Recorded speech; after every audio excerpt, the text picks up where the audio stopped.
the nature of that experience. To be precise, we can say that this experience can be very similar to the experience of intimacy and friendship. For those who have gone through the feelings of intimate friendship with someone, it is easier to understand this experience of the caring, interacting, personal God. How do we sustain and grow in that intimate friendship? It is very much similar to how we sustain in a friendship, how we grow in intimacy.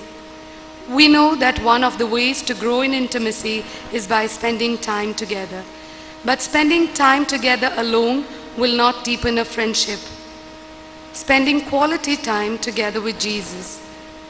The secret of growing in intimacy is spending quality time together. How do we spend quality time with Jesus? If we are scared of someone, we will never be able to get into friendship with that person. Similarly, if we are always with awe feeling, a master-slave feeling, an unworthy feeling, and so on, the chances of we developing a friendship with that person is less. Therefore, being comfortable with Jesus is very important to develop intimacy with Him. Once we come into this kind of a mental framework in our attitude to Jesus, then it is a question of interacting with Him, and through this interaction, we start discovering more about Him.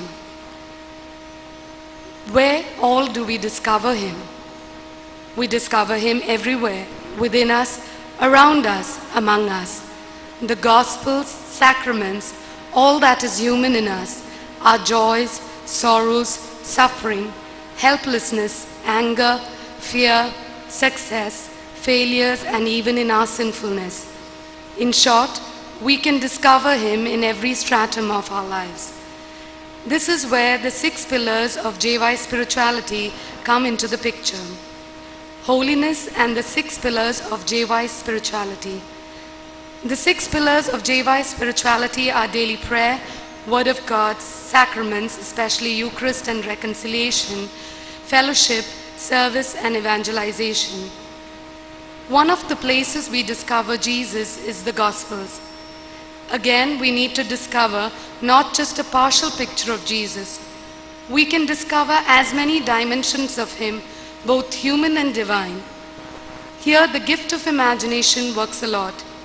For example, we can discover the 30-year-old Jewish young man who walked through the land of Palestine those days, the one whom people liked to meet, to listen to follow wherever he went, to spend hours listening to all the wonderful insights about God, the kingdom, life, and so on, listening to him, forgetting that they need to eat, till he pointed out to them that they are hungry.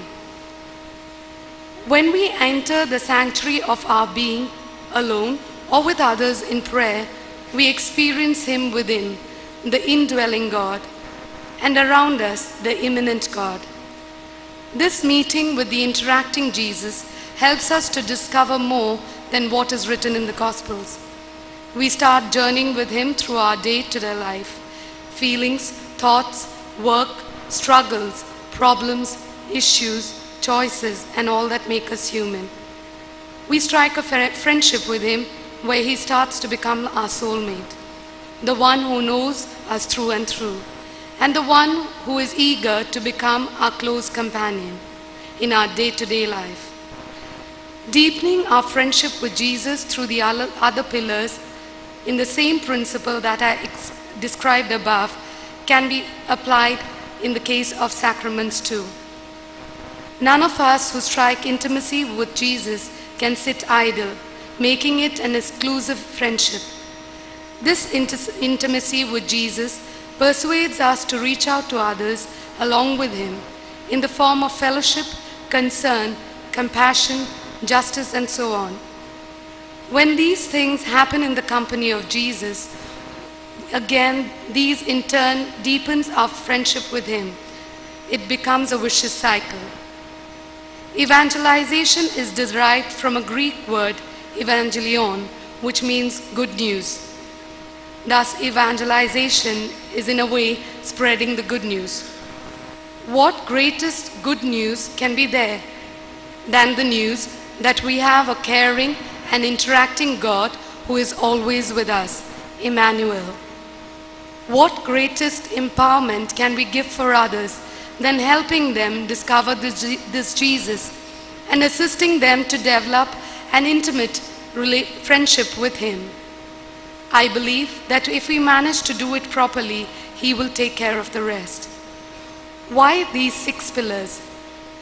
The following are the reasons told about the necessity of the 6 pillars: to grow as faithful disciples of Christ, to foster a genuine growth in the life of the Spirit, to promote an active Christian way of life in the context of contemporary challenges facing the youth, and to grow in holiness.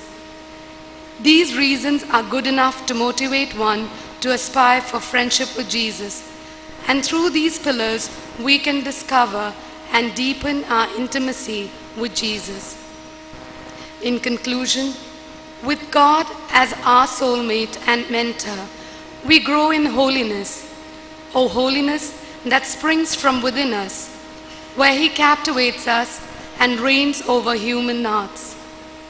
When that happens, we start experiencing a lifestyle where we wake up with Him, walk with Him, eat and drink with Him, laugh with Him, gossip with Him, complain with Him, scream with Him, study with Him, work with Him, strategize with Him, travel with Him, holiday with Him, party with Him, relax with Him, yawn with Him, stretch with Him, jog with Him, rest with Him, without the fear of being rejected or exploited, and finally will become part of His mission of building the kingdom He dreamt, prayed for, a kingdom of love, peace, joy, justice, and much more.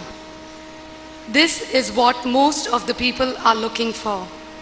This is what the young generation is longing for. This is the holiness, the richness, the good news the Jesus Youth can offer to the church and the society today. Thank you.